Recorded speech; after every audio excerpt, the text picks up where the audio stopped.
ये देखो question number अपना 9th है, 9th एग्जाम्पल। जो अपना वीडियो ख़राब हो गया था तो मैं इसको दोबारा रिकॉर्ड कर दे रहा हूँ। देखिए, instead of walking along two adjacent side of a rectangular field. Rectangular तुम समझते हो, रेक्टेंगुलर में कुछ तो समझाने जैसा मेरे हिसाब से नहीं है, सबको पता है। ये है आपका रेक्टेंगल। ये अपन इतना बड़ा डायग्राम देख ले रहे हैं ताकि अपने को समझ में आ जाए क्या है।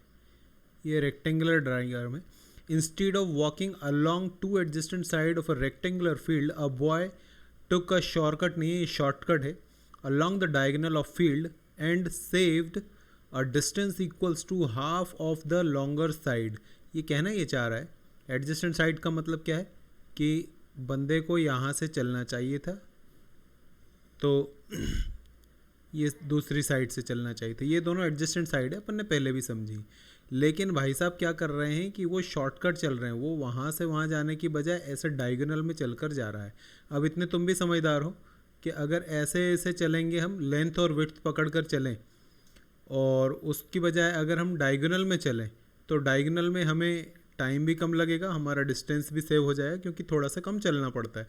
तो क्वेश्चन यही बोलना चाह रहा है कि अगर हम लेंथ और विड्थ को पकड़कर चलने की बजाय, मतलब पैरामीटर को पकड़कर चलने की बजाय अगर हम डायगोनल पर चलते तो हमारा टाइम, हमारा डिस्टेंस सेव होता। और कितना डिस्टेंस सेव हो जाता हमारा, बोल रहा है हाफ ऑफ, देखो ये लिखा हुआ है half of the longer distance, मतलब जो अपना लॉन्गर डिस्टेंस है उसका आधा सेव हो जाता है। ऐसा क्वेश्चन अपने से बोल रहा है।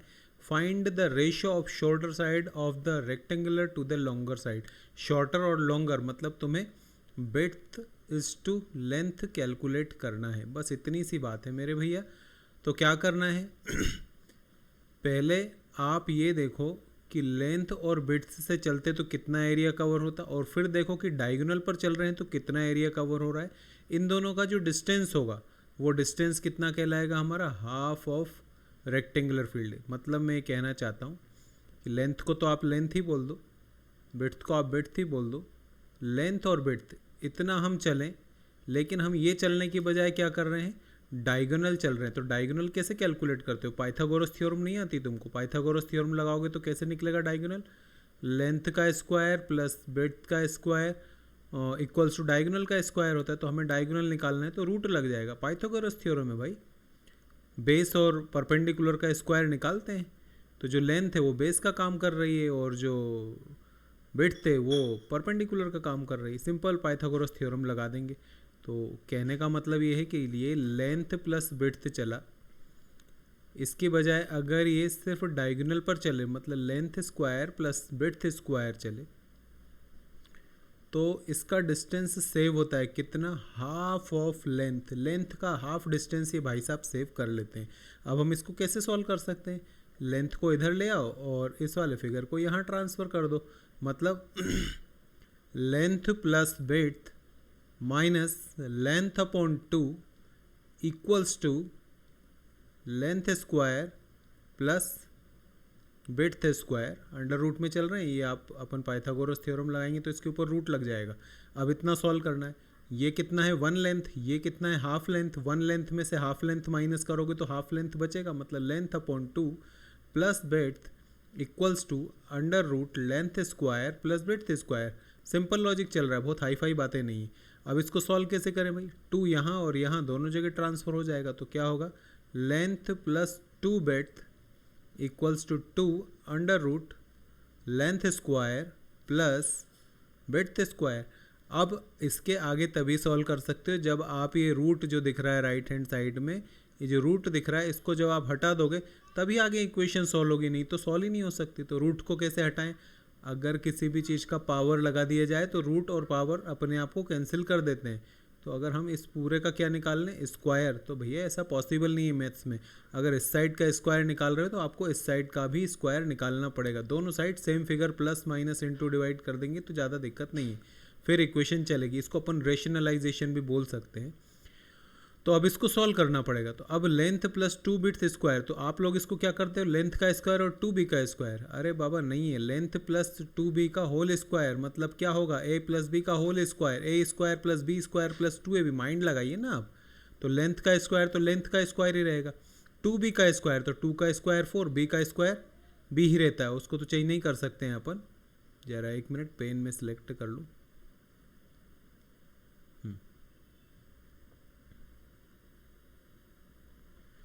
चलो कहाँ पर थे हम लोग?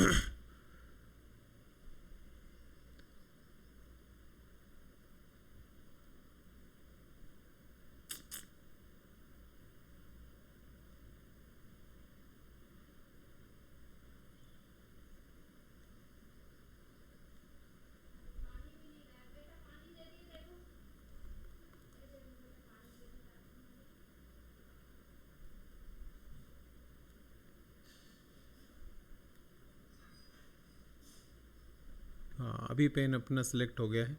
लेंथ स्क्वायर, तो लेंथ स्क्वायर रहेगा 2b का स्क्वायर, मतलब 2 का स्क्वायर 4, और b का स्क्वायर b स्क्वायर ही रहेगा, उसको थोड़ी सॉल्व कर सकते हैं। a square plus b square plus 2ab, मतलब 2 इंटू लेंथ इंटू 2b, तो 2 इंटू 2b करोगे तो 4 लेंथ b हो जाएगा। ये तुम्हारा लेफ्ट हैंड साइड हुआ है, समझने की कोशिश करो। अब इसको सॉल्व करेंगे राइट हैंड साइड वाले को, तो 2 का स्क्वायर तो 4 हो जाएगा, और ये रूट से स्क्वायर कैंसिल हो जाएगा, तो अंदर हमारे पास बचेगा length square plus width square. समझना पड़ेगा भैया आपको इसको। आगे चलते चलो, यहाँ इसको साइड में लेफ्ट हैंड और यहाँ पर अपन बना लेते हैं स्पेस। देखिए इक्वेशन फिर से नोट डाउन कर दे रहा हूँ जो नीचे की थी। Length square plus 4 width square plus 4 length width equals to 4। अब ब्रैकेट के अंदर इनटू कर दे रहा हूँ मैं, एक स्टेप काय के लिए बढ़ा रहे हैं। 4 लेंथ स्क्वायर 4 विड्थ स्क्वायर। इतने ज्ञानी बच्चे हो, 4 विड्थ स्क्वायर से 4 विड्थ स्क्वायर कैंसिल हो गया। अब क्या करना है अपने को, ये लेंथ स्क्वायर इसमें से माइनस होगा 4 लेंथ स्क्वायर में से, तो ये कितना बच जाएगा 3 लेंथ स्क्वायर। तो फाइनली इस साइड कितना बच रहा है 4 लेंथ विड्थ, और इस साइड क्या बच रहा है 3 लेंथ स्क्वायर। तो ये स्क्वायर से ये एक लेंथ कैंसिल हो जाएगी, बचा क्या 4 विड्थ इक्वल्स टू 3 लेंथ। अब क्वेश्चन आपसे विड्थ और लेंथ का रेशियो पूछ रहा है, तो क्या करें विड्थ अपॉन लेंथ, ये लेंथ इधर आ जाएगी, 4 इसके नीचे आ जाएगा, इक्वल्स टू 3 अपॉन 4, मतलब रेशियो निकलेगा हमारा 3:4। अब अगर आपको अपने को जब सब पता हो जाएगा तो अपने को दिक्कत नहीं आती, सब पता नहीं रहता है तो थोड़ी बहुत दिक्कत रहती है, टाइम इसी में कंज्यूम होता है। जब आपको सारी स्टेप समझ में आ जाएगी हमें कैसे क्या करना है, तो अपने आप टाइम सेव हो ही जाता है। चलो अब अपन नेक्स्ट क्वेश्चन की तरफ। ये है अपना इलस्ट्रेशन नंबर 10। वो बहुत मेहनत लग गई यार इस तरीके से करने में। अब देखो ये वीडियो अच्छा बनता है कि नहीं बनता है, और नहीं बना तो फिर तो मोबाइल ही ठीक है मेरे हिसाब से। चलिए ये हमसे बोल रहा है क्वेश्चन, जरा पेन सेलेक्ट कर लेते हैं अपन। क्वेश्चन आपसे बोल रहा है 2 परपेंडिकुलर क्रॉस रोड्स। परपेंडिकुलर कैसे डलता है बीच में, जब एक दूसरे को रोड काटते हैं तभी वो एक दूसरे पर परपेंडिकुलर होते हैं। ऑफ इक्वल ब्रेड्थ, मतलब जो दो रोड है दोनों की चौड़ाई सेम है। Run through the middle of rectangular field, बिल्कुल बीच में से वो दोनों रोड निकल कर गए हैं, साइड वाइड में से नहीं निकलेंगे, अंदर की तरफ से। Of length 80 metre and breadth 60 metre, मतलब जो हमारा रेक्टेंगुलर है वो 80 बाई 60 का है, मतलब 80 मीटर लंबा होगा और 60 मीटर चौड़ा होगा। तो ऑब्वियसली हमारा एक रोड भी 80 मीटर लंबा होगा, एक रोड हमारा 60 मीटर लंबा होगा, और हमें विड्थ पता ही नहीं है रोड की। If the area of cross roads is 675 metre square, अब मीटर वीटर को भूल जाओ, पूरा क्वेश्चन मीटर में ही चल रहा है। हमारा जो रोड का एरिया है वो 675 है। आपको बताना है कि रोड की विड्थ कितनी होगी। पहले डायग्राम से समझो भाई उसको। ये देखो ये डायग्राम मैंने बनाया आपके लिए। ये एक अपने पास में रेक्टेंगुलर फील्ड है, इसमें से एक रोड निकालना है अपने को। तो एक रोड तो ये जा रहा है भाई, और एक रोड बिल्कुल मिडिल से, तो एक रोड ये आ रहा है। अब क्वेश्चन बोल रहा है कि ये जो रोड जितना है उसका जो एरिया है वो 675 है। Area of road is 675। अब बस बच्चे को ये समझ में आ जाए कि यार ये रोड का एरिया हम निकालेंगे कैसे, तो बहुत इजी है यार, कुछ नहीं है। देखो तुम्हें पता है ना कि ये यहाँ से लेकर यहाँ तक ये जो लेंथ है ये 80 है, और ये वाली जो विड्थ है ये 60 है, ये आपको पता है। जब ये पता है तुमको तो मेरे भैया अगर ये 80 है तो यहाँ से यहाँ तक वाला रोड भी 80 ही होगा। ये 60 है तो यहाँ से यहाँ तक वाला रोड भी 60 मीटर का ही होगा। बस हमें वो उसकी जो विड्थ है वो नहीं पता है, तो हम विड्थ को क्या मान सकते हैं x। ये x है तो ये भी x ही होगा। अब समझाना ये है कि ये जो बीच वाला रोड है ये कितने का हो गया 80 बाई x का। एक रोड कितना हो गया, 80 मीटर लंबा और x मीटर चौड़ा, वो भी तो एक रेक्टेंगुलर ही है।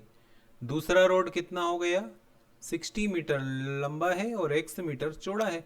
तो अपने को लगता है यही रोड का एरिया निकल गया। अपनी गलती है, यहाँ पर अपने को समझ में आना चाहिए। ये रोड यहाँ से यहाँ तक जा रहा है, ये रोड यहाँ से यहाँ तक जा रहा है, तो ये जो हिस्सा ये डबल काउंट हो रहा है भाई। ये जो बीच वाला हिस्सा है ये डबल काउंट हो रहा है, और ये बीच वाला हिस्सा जो है ये रेक्टेंगुलर नहीं बन रहा है, ये बन रहा है स्क्वायर, जिसकी लेंथ भी एक्स होगी और जिसकी विड्थ भी एक्स होगी।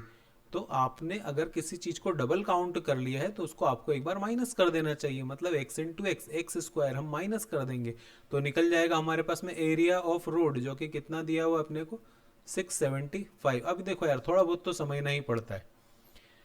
तो ये 80x और ये 60x मतलब हो गया 140x minus X square equals to 675। अभी इस इक्वेशन को सही करना पड़ेगा, लेकिन पहले इक्वेशन बना लेते हैं। 140x minus X square minus 675 equals to 0। अभी भी ये इक्वेशन करेक्ट नहीं है मेरे भाई। ये स्प्लिट मेथड लगेगी, और स्प्लिट मेथड में आगे हमें स्क्वायर वाला फॉर्म रखना पड़ता है, फिर हमें एक्स वाला रखना पड़ता है, फिर न्यूमेरिक वैल्यू रखते हैं। तो इसको कैसे बनाएंगे, ये माइनस का एक्स स्क्वायर प्लस का 140x माइनस का 675 इक्वल्स टू 0। अभी भी ये इक्वेशन करेक्ट नहीं है, क्योंकि ये जो एक्स स्क्वायर है वो माइनस में नहीं होना चाहिए, वो प्लस में होना चाहिए। मतलब हमको सभी के साइन चेंज करना पड़ेंगे, साइन को आपको चेंज करना पड़ेगा। तो ये प्लस का एक्स स्क्वायर हो जाएगा, तो ये माइनस का 140x हो जाएगा, और ये प्लस का 675 हो जाएगा इक्वल्स टू 0। बस अब कहानी खत्म हो गई, सॉल्व कर लेना। 140 को अगर दो पार्ट्स में तोड़े तो दो पार्ट 135 और 5 ही निकलेगा। 13 5 जा 650 और 5 5 जा 25, यस 135 और 5 ही निकलेगा। अब यहाँ से आप x कॉमन निकालोगे तो, और यहाँ से 5 कॉमन निकालोगे तो एक फिगर निकलेगा x माइनस 135, एक निकलेगा हमारे पास में x माइनस 5। मतलब यहाँ से x की वैल्यू निकालेंगे तो 135 मीटर चौड़ा रोड है, और यहाँ से x की वैल्यू निकालेंगे तो 5 मीटर चौड़ा रोड है। आंसर दोनों ही करेक्ट है मेरे भाई, लेकिन कॉमन सेंस जरूरी है इंसान के अंदर। जब हमारा पूरा जो ग्राउंड है, जो हमारा पूरा रेक्टेंगुलर है, वो ही टोटल 80 फीट चौड़ा है, इससे ज़्यादा चौड़ा नहीं है, तो 80 फीट के अंदर 135 फीट का या 80 मीटर के अंदर 135 मीटर चौड़ा रोड कैसे पॉसिबल है। कॉमन सेंस लगाओ। इसका मतलब ये पहला वाला आंसर एक्सेप्टेबल नहीं है, आंसर दूसरा ही एक्सेप्टेबल है। मतलब हमारे रोड की जो चौड़ाई है वो 5 मीटर का रोड है। समझ गए बात को? दोबारा बोल दे रहा हूँ मैं, आपको कुछ नहीं करना है। आप इजीली ये जो हिस्सा है, ये देखो स्क्रीन पर, ये पूरा एक रेक्टेंगुलर बन रहा है, ये भी एक रेक्टेंगल बन रहा है, लेकिन ये दोनों ही रेक्टेंगल हम जब जोड़ेंगे तो बीच वाला एरिया जो है वो डबल काउंट हो रहा है। इसलिए हम क्या करेंगे, दोनों एरियाज को, दोनों जो छोटे छोटे रोड वाले रेक्टेंगल हैं उनको प्लस कर कर उसमें से जो डबल काउंट हुआ उसको माइनस कर दें, तो हमारे पास में एग्जैक्टली अपना जो रोड का एरिया है वो कैलकुलेट हो जाएगा। इतना ही था, इससे ज़्यादा कुछ मुश्किल नहीं है। चलिए नेक्स्ट क्वेश्चन पर चलते हैं। देखिए अब ये जो क्वेश्चन आया है ये भी कुछ इतना मुश्किल नहीं है, थोड़ा सा समझने वाली चीज़ें, सभी में समझने वाली बात है। एक रेक्टेंगुलर ग्रासी प्लॉट है, मतलब घास का मैदान है हमारे पास, और 110 बाय 65 का है, मतलब 110 उसकी लेंथ होगी और 65 उसकी चौड़ाई होगी। तो हम इसको अगर डायग्राम को ड्रॉ करें तो ये कुछ ऐसा बन जाएगा। ये एक अपन ने रेक्टेंगुलर फील्ड बना ली है, उसमें ये 110 बाय 65 की, मतलब ये 110 होगा और ये 65 होगा। यहाँ तक तो इजी था। आगे बोल रहा है has gravel path of 2.5 metre wide all around it on the inside, मतलब इसके चारों तरफ अंदर की ओर हमने 2.5 मीटर चौड़ा एक रास्ता हमें बनाना है। आपको बताना है कि उस रास्ते को बनाने की कॉस्ट क्या होगी। Find the cost of gravelling the path at 80 paisa पर स्क्वायर मीटर। अगर हमें एक स्क्वायर मीटर या 1 मीटर रोड बनाने में 80 पैसा खर्च हो रहा है, तो टोटल रोड बनाने में हमारा कितना खर्चा होगा। तो भाई बस मुझे ये तो पता चल जाए कि मेरा रोड कितने मीटर का है, कहानी खत्म हो जाएगी। अब रोड कैसे बनाएंगे, ये दिख रहा होगा स्क्रीन पर, ये रोड जा रहा है अपना, ये रोड जा रहा है आपका, ये रोड जा रहा है आपका, ये रोड जा रहा है, कहानी खत्म हो गई। अब ये रोड हर जगह से 2.5 मीटर चौड़ा ही है, मतलब यहाँ से लेकर यहाँ तक 2.5 मीटर चौड़ा होगा, हर जगह 2.5 मीटर। मुझे कुछ नहीं समझाना मेरे भैया, आपको क्वेश्चन में रोड का एरिया निकालना है। तो क्यों ना ये जो बड़ा वाला रेक्टेंगुलर है इस बड़े वाले रेक्टेंगल के एरिया में से छोटे वाले रेक्टेंगल, अंदर भी तो अगर हम रोड बना देंगे तो अंदर भी तो एक रेक्टेंगल बनेगा ना, बड़े वाले रेक्टेंगल में से छोटा वाला रेक्टेंगल का एरिया हटा दो, तो बाकी जो बचेगा वो रोड का एरिया ही तो बचेगा ना, क्योंकि हम छोटे वाले में रोड प्लस कर दें तो बड़ा वाला रेक्टेंगल दिख रहा है स्क्रीन पर। इसका मतलब जो बिगर आउटसाइड वाला रेक्टेंगल है उसमें से इनसाइड वाले रेक्टेंगल को सब्ट्रैक्ट किया जाए तो आपको रोड का एरिया मिल ही जाएगा, और बस फिर क्या दिक्कत है, फिर तो कोई प्रॉब्लम ही नहीं है ना। जो हमारा रोड का एरिया निकलेगा उसको आप मल्टीप्लाई कर दीजिएगा 80 पैसा से, तो आपके पास में क्या निकल जाएगी, कॉस्ट ऑफ रोड, जो कि क्वेश्चन हमसे पूछ रहा है। बस इतना ही है। तो अब हमें ये समझना है कि ये जो अंदर वाला है, बाहर वाला तो मुझे पता चल गया, जो आउटर है, आउटर रेक्टेंगल जो है वो तो कितने का है, 110/65, उसकी लेंथ विड्थ हमें ये पता चल गई। अब इसको मल्टीप्लाई करना पड़ेगा, मल्टीप्लाई करने में जितना टाइम आपका जाना है वो तो जाना ही है भैया। तो अपन मल्टीप्लाई कर लेते हैं ज़रा, 6500 और 650, 0517150। ये जो बाहर वाला रेक्टेंगल है वो 7150 मीटर का है। अब हम बात करें इनसाइड वाले की, इनर वाले की, इनर वाला रेक्टेंगल कैसे निकालें, तो कुछ ज़्यादा दिमाग ही नहीं लगाना है यार। इनर वाला रेक्टेंगल निकालना इतना मुश्किल भी नहीं है जितना अपन ने सोच लिया है। देखो मैं बताता हूँ आपको, इनर वाले रेक्टेंगल के बारे में बात करते हैं अपन। यहाँ से यहाँ तक 110 है और ये 2.5 मीटर का रोड है, तो भैया अंदर वाला जो होगा वो 105 मीटर वाली लेंथ निकलेगी। यहाँ से यहाँ तक 105 मीटर होगा, 2.5 मीटर 2.5 मीटर, मतलब 5 मीटर कट गया तो बाकी 105 बचेगा। ये यहाँ से लेकर यहाँ तक 65 है, तो ये 2.5 अगर हम काटें तो ये वाला जो लेंथ बचेगा या विड्थ बचेगा वो 60 बचेगी। तो जो तुम्हारा इनसाइड वाला है वो कितना है, 105/60 का है। इसका एरिया निकाल लो, 105/60 को इंटू कर लो जरा, 6300, खत्म हो गई बात। आउटर और इनर का जो डिफरेंस है वही हमारे रोड का एरिया होगा। रोड का एरिया 7150 में से 6300 माइनस कर दीजिए, आई थिंक 850 आएगा ही। अब 850 आ गया, बस ये वाला कॉन्सेप्ट लगा दो। 850 मीटर का रोड है, 1 मीटर बनने में 80 पैसा खर्चा होता है, तो 850 बनने में कितना खर्चा होगा वो अपने को देखना तो पड़ेगा। 640 और 40, 680, यस मेरे हिसाब से 680 आंसर आएगा। नहीं भी आया तो आपको ये तो समझ में आ गया कि 850 कैसे कैलकुलेट करना है।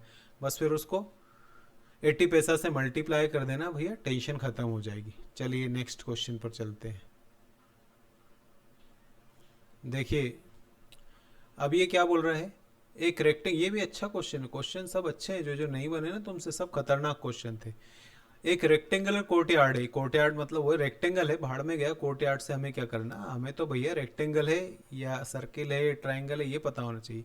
ये 3.78 5.25, मतलब ये इसकी लेंथ होगी और ये इसकी विड्थ होगी। 525/378 है, वो 5.25 मीटर है। अपन उसको सेंटीमीटर में चेंज कर ले रहे हैं, 1 मीटर में 100 सेंटीमीटर होते हैं, तो 5.25 का मतलब 525 सेंटीमीटर बाय 378 सेंटीमीटर हो गया। तो हमारा जो एरिया ऑफ रेक्टेंगल निकलेगा वो कितना निकलेगा, 525/378। ये हमारा एरिया कैलकुलेट होकर आ गया। अभी कहानी ख़त्म नहीं हुई, अभी अपने को समझना पड़ेगा उस चीज़ को कि भैया मेरे क्वेश्चन बोल रहा है कि हमें इसके अंदर टाइल्स लगवाने, टाइल्स तो आप समझते ही हो, ये टाइल्स अपने को लगवाने। अब क्वेश्चन ये बोल रहा है कि मिनिमम कितने टाइल्स लगेंगे, least number of square tiles, tiles square size के होने चाहिए, और लीस्ट कितने, लीस्ट का मतलब आपको पता है ना भाई, लीस्ट का मतलब क्या है, मिनिमम, कम से कम कितने टाइल्स लगे। जब भी अपने को कम से कम पूछा जाए इसका मतलब जितना बड़ा टाइल्स, कॉमन सेंस लगाओ, जितना बड़ा टाइल्स लोगे उतने ही कम टाइल्स लगेंगे, और जितने छोटे छोटे टाइल्स लोगे उतने ही ज़्यादा टाइल्स लगेंगे। फिर से बोल रहा हूँ, वो बोल रहा है minimum least number of square tiles बताइए आप कितने हैं। तो अगर क्वेश्चन बोल रहा है कि कम से कम कितने टाइल्स लगेंगे, तो जितना ज़्यादा बड़ा से बड़ा टाइल्स हम लेंगे, जितनी बड़ी साइज़ का स्क्वायर साइज़ का ले सकते हैं लेंगे, उतने ही कम टाइल्स आएंगे, और जितने छोटी साइज के लेंगे उतने ही बड़े टाइल्स आएंगे। तो कहना मुझे ये है कि अगर क्वेश्चन आपसे लीस्ट पूछ रहा है, इसका मतलब आपको HCF कैलकुलेट कर लेना चाहिए, आपको हाईएस्ट कॉमन फैक्टर कैलकुलेट कर लेना चाहिए, और मैक्सिमम नंबर ऑफ टाइल्स पूछता तो LCM कैलकुलेट कर लेते। आप HCF का मतलब क्या होता है? HCF का मतलब कुछ नहीं है, ऐसा डिजिट जो 525 और 378 दोनों को काट सकता हो, इसको हम HCF बोलेंगे। अगर आपको ये फिगर समझ में आ गया, इसका मतलब ये है आप मार्केट से उतने ही टाइल्स लाओ, ना कम पड़ेगा ना ज़्यादा पड़ेगा, कुछ भी दिक्कत नहीं है, कोई टाइल्स एक्स्ट्रा कटिंग करने की ज़रूरत नहीं, आपका काम हो जाएगा। अब दर्द ये है कि तुम्हें HCF निकालना नहीं आए तो क्या करें? हमने बताया है आपको, बड़े फिगर को डिवाइड करो छोटे फिगर से। वन टाइम ही जाएगा मेरे हिसाब से ही, और तुम्हारे हिसाब से भी वन टाइम ही जाएगा। अरे ये 5 था ना भाई, तो ये कितना आ जाएगा अपने पास? 7, 11 माइनस 7 हो जाएगा 4, और ये आ जाएगा 140। अब 147 को से डिवाइड करेंगे किसको? 378, इसको इससे डिवाइड कर दें, ये तो 2 टाइम चला जाएगा मेरे पास से। 280 और 14 294। अब कितना निकलेगा हमारे पास में? 4 और 17 माइनस 9 होगा 8, यहाँ तो कुछ बचे। अब इसको डिवाइड करना है 147 को 84 से, तो दो बार तो जा ही नहीं सकता, एक ही बार कैंसिल होगा। 84 कितना बचेगा हमारे पास में? 3 और 14 माइनस 8 6। अब 63 से डिवाइड करिए 84 को, तो वन टाइम ही जाएगा। अब बचेगा हमारे पास 21 से 63 को डिवाइड करें तो 3 बार में 63 कट जाता है, लास्ट में 0 बचता है। 0 बच रहा है तो जस्ट ऊपर वाला जो हमारा डिवाइजर था वही हमारा HCF होता है। मतलब 21 वो फिगर है जो 525 को भी काट सकता है और 378 को भी काट सकता है। तो हमारे जो टाइल्स होगा उसकी एक tile side of tile equals to 21 centimetre होगी। तो एरिया ऑफ टाइल कितना होगा? अब आपको स्क्वायर साइज के लगाने तो 21 इंटू 21, इसको 441 जो भी आप बोलना है बोलो, लेकिन मत बोलो ना, काहे के लिए टाइम वेस्ट कर रहे हो। बस तुम्हें पता पड़ गया है, तुम्हें इतने बड़े ग्राउंड में टाइल्स लगाना है। एक टाइल्स कितने बाई कितने का है? 21 बाई 21 का। तो बस कैंसिल कर दो, जो आएगा वही आपका आंसर है कि भैया इतने टाइल्स ले आओ। इसको काटो यार, कितनी बार जाएगा? 21 से 2 42, और ये 5 25 टाइम 21 से, ये तो 1 टाइम ही जाएगा, और ये 8 टाइम जाएगा। 25 इंटू 8 18, तो 1800 900 450 नंबर ऑफ टाइल्स। आपको कुल मिलाकर 450 टाइल्स खरीदने पड़ेंगे, तो ना तो इतनी सी जगह बचेगी ना एक्स्ट्रा टाइल्स बचेगा, पूरे का पूरा फिट आ जाएगा। और ये तो लाइफ में भी कभी अपने को मकान बनवाना हो और उसमें टाइल्स लगवाने हो तो ये मेथड तो वहाँ भी प्रैक्टिकली यूज़ हो जाएगी। तो ये समझ गए होगे, तुम्हें कुछ नहीं करना है, टोटल एरिया को एक टाइल्स के एरिया से डिवाइड कर दीजिए, नंबर ऑफ टाइल्स मिल जाएंगे। बस दिक्कत ये है कि वो एक टाइल्स का निकालने के लिए HCF कैलकुलेट करना है। HCF की कोई शॉर्टकट मेथड नहीं है, अगर होगी भी तो वो एक दो जगह कहीं लगेगी, लेकिन फिर कहीं ना कहीं उलझ जाते हैं, इसलिए जो जनरल मेथड है वही लगाइए। चलिए नेक्स्ट क्वेश्चन की तरफ चलते हैं।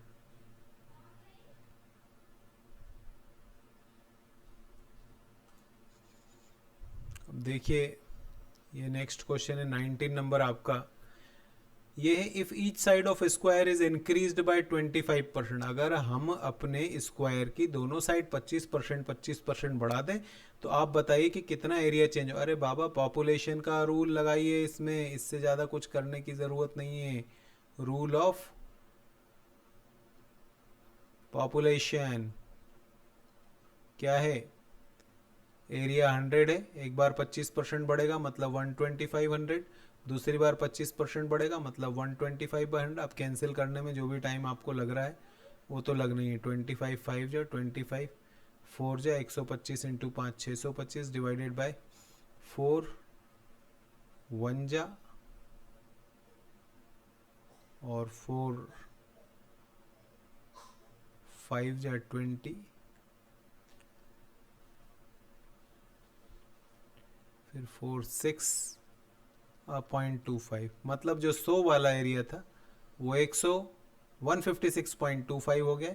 तो इंक्रीज कितना हुआ है वो आपको सामने ही दिख रहा है।